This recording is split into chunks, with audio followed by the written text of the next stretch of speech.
Are you depressed, or do you have a terrible life?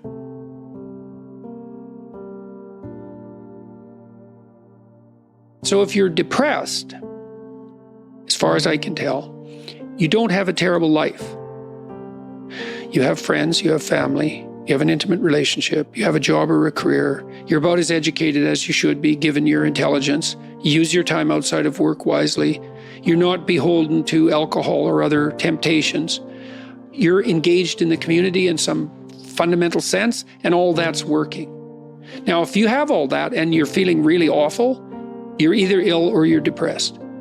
And so then sometimes there's a biochemical route to that, treatment of that. My experience has been as a clinician is if you're depressed, but you have a life and you take an antidepressant, it will probably help you a lot. Now, maybe you're not depressed, exactly. You just have a terrible life. What does that look like? You have no relationship. Your family's a mess. You've got no friends. You've got no plan. You've got no job. You use your time outside of work not only badly, but destructively. You have a drug or alcohol habit or some other vice, pornography addiction. You are completely unengaged in the surrounding community. You have no scaffolding whatsoever to support you in your current mode of being or you move forward. And then as a therapist, well, you do two things. Well, if it's depression per se, well, like I said, there's sometimes a biochemical route, a nutritional route. There's ways that can be addressed. It's probably physiological if you're, at least in part, if you're depressed but you have an okay life. Sometimes it's conceptual. You can turn to dreams, sometimes to help people, because dreams contain the seeds of the potential future. And if your person is a real good dreamer and you can analyze dreams, that can be really helpful. But that seems to be only true for more creative people. And for the people who just have a terrible life, it's like, okay, you have a terrible life. Well, let's pick a front.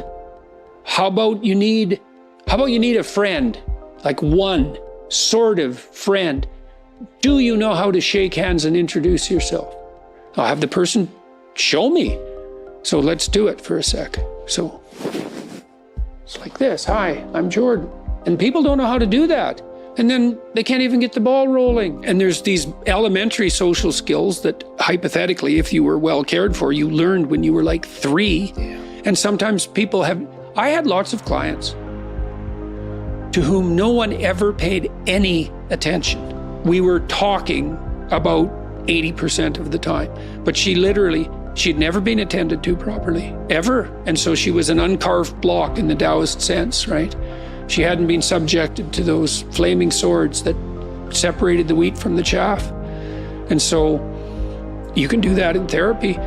If you're listening and you're depressed, I would say you could do the self-authoring program online because it helps you write an autobiography.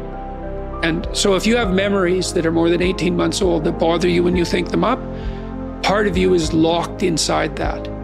An undeveloped part of you is still trapped in that. That's a metaphorical way of thinking about it. That's why it still has emotional significance.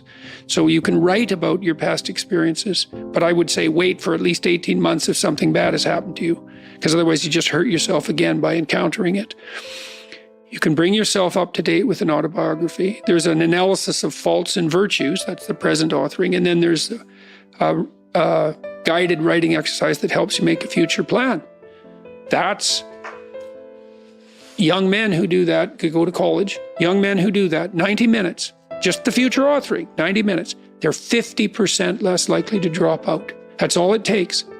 So sometimes depression is this heavy cloud that makes it hard to even make a single step towards it. Or you said isolate, make a friend. Oh man, sometimes the first step is extremely difficult. Oh my God, sometimes it's way worse than that. Like I had clients who were so depressed they literally couldn't get out of bed.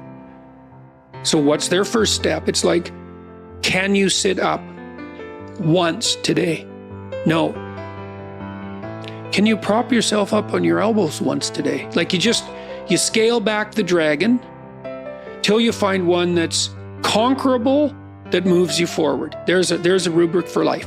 Scale back the dragons till you find one conquerable, and it'll give you a little bit of gold, commensurate with the struggle. But The plus side of that, because you think that, God, that's depressing. You mean I have to start by sitting up? Well, you do if you can't sit up. But the plus side of that is it's the Pareto distribution issue, is that aggregates exponentially increase. And failures do too, by the way, but aggregates exponentially increase. So once you start the ball rolling, it can get zipping along pretty good. This person that I talked about was incapable of sitting with me in a cafe when we first met, just talking, even though I was her therapist. But by the end, she was doing stand-up comedy. So, it took years, but still, most people won't do stand-up comedy. That's quite the bloody achievement. She would read her poetry on stage too. So for someone who was petrified into paralysis by social anxiety and who had to start very small, it was a hell of an accomplishment.